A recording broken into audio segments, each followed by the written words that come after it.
Hey guys, welcome back to the channel. My name is Baron, and this is Tech for Everyone.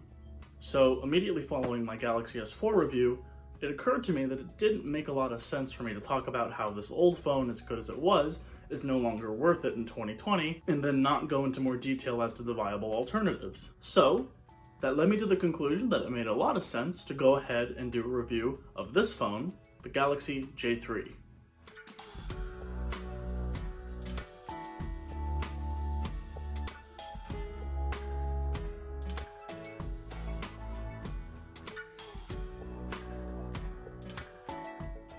It was really exciting to get to unbox this phone right here in the studio, but as soon as I'd finished, I realized it was way too late in the day to actually take this thing out for a spin, so I had to wait until the following morning before I could actually take the J3 for a test drive.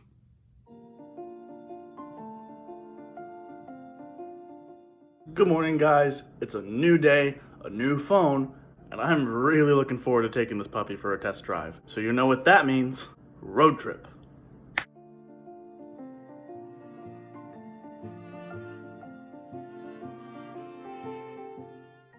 Hey guys, I'm back at the Williamsburg Public Library, and today we're going to be taking the J3 for a spin across the William & Mary campus. Let's go.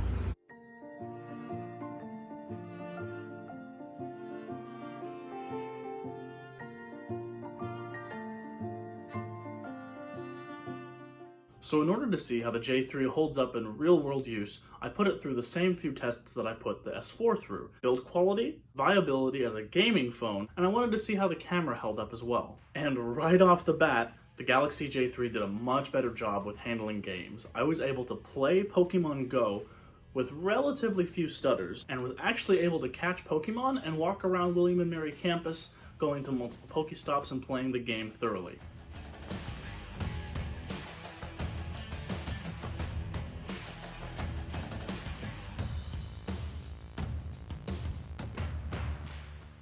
What came next was the camera test, and honestly, I was a little disappointed here. I thought that the camera would at least be better than the Galaxy S4. I consistently had washed out backgrounds, and contrast was pretty awful. Take a look for yourself.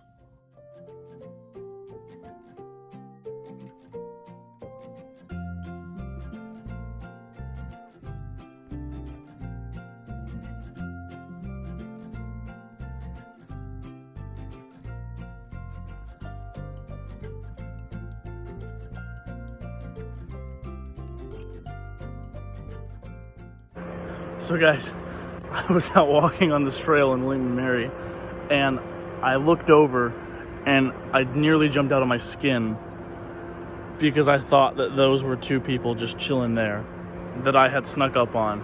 There are way too many statues around William & Mary. Whoever is putting these statues here, stop. Please stop, okay? One or two is fine, but at some point, enough is enough. Freaking college professors and their freaking statues, man.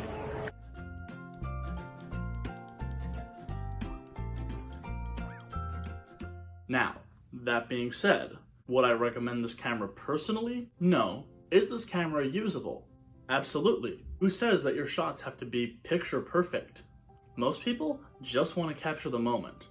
And for that basic bit of utility, the J3 gets the job done. So the very last thing I wanted to examine with regards to this phone that I thought was important was build quality.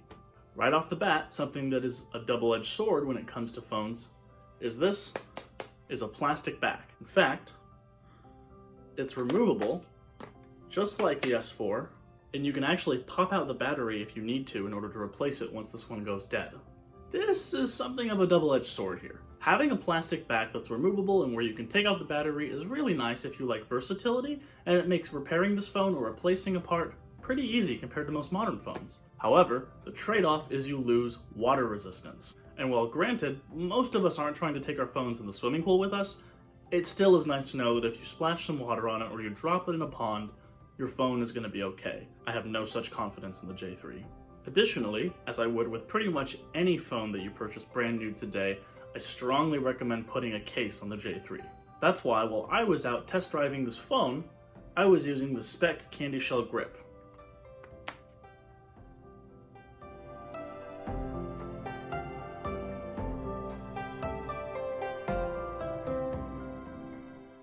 The one other thing I didn't really talk about much is battery life. And the reason is because there wasn't a lot to talk about.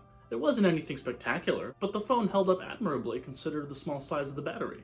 I was able to play some Pokemon Go, play some other games, browse social media, send a couple emails, and the battery life only dropped down about 30% while I was out and about today. Sometimes my flagship phones don't do that well. All said and done, the Galaxy J3 is a pretty decent phone for the money. If you like the Samsung experience and you don't have a lot of money to spend, this is only $130. And for that $130, you're getting a decent camera, solid battery life, a removable battery, and you're getting just an all-around very solid phone. Budget, good, Android, what more can we ask for? Alright guys, thank you so much for watching. I know this wasn't a terribly long video, but I really appreciate you guys sticking through. I really wanted to just do this follow-up after the Galaxy S4 review for those of you who wanted something a little bit more practical. Please like and subscribe if you enjoyed this video, and feel free to leave comments below as to what you want to see in the future, because remember, this is tech for everyone, and that means it's tech for you. See you guys next time. Bye.